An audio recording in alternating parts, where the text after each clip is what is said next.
Hey class, I'll be talking about the femur.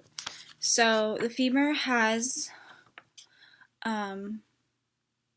two joints at the proximal and distal end. So the first joint we'll be talking about is the hip joint. So the hip joint occurs at the proximal end of the femur. So we have the posterior view of the femur and the anterior view. We'll be looking at the anterior view.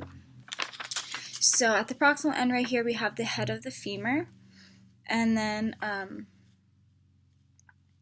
this part of the femur articulates with the acetabulum, which is right here, which is on the coxa, the hip. So the head of the femur articulates with the acetabulum, and that forms the ball and socket. Okay, ball, socket, and that forms the hip joint.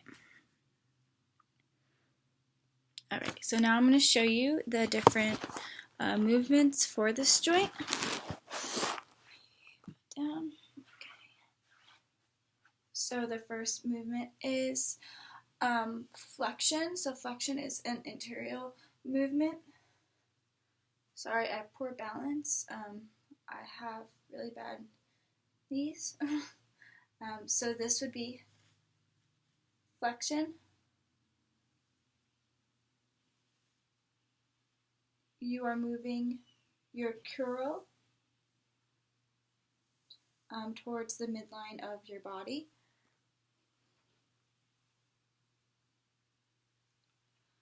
Ooh, that hurts my knee. Maybe I'll do it on this one. Well, sorry, I had ACL surgery on this knee, so either way, I think it's going to hurt. And then we have extension, which is you are moving your curl posteriorly, your leg back. So this is extension of the hip.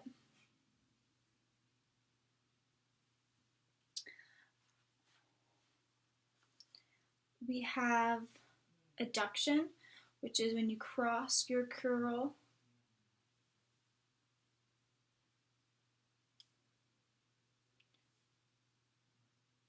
over the opposite side.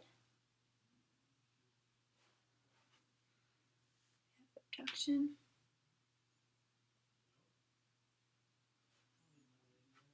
We have abduction, which is rotating or moving your curl laterally toward away from the midline of your body.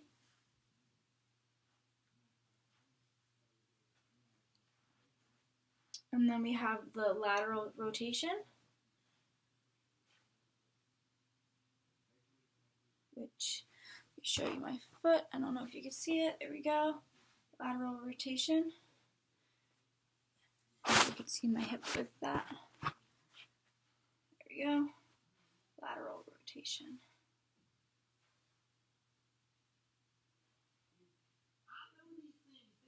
Lateral rotation, one more time. And then we have medial rotation, which is towards the midline of the body. So those are the movements for the hip joint. Next we have the knee joint.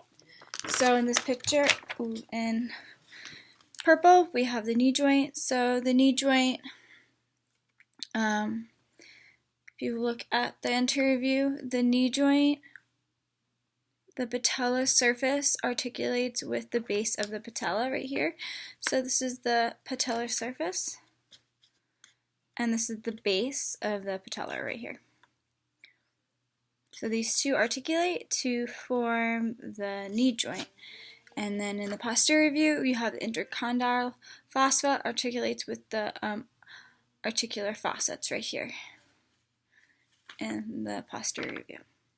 So the movements for the knee joint are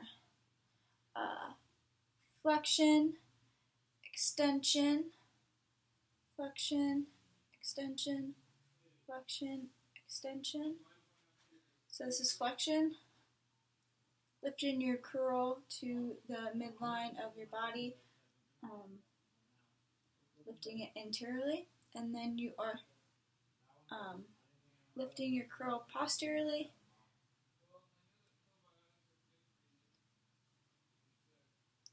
And then we have abduction.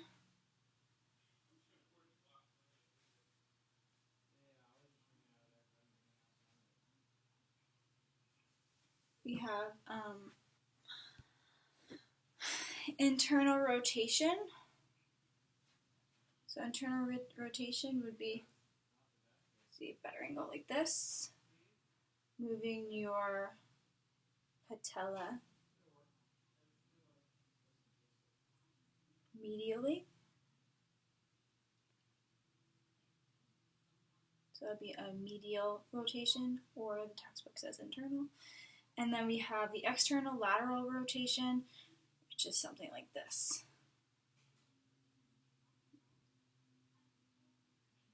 So those are the movements of the knee and hip joint. Thank you.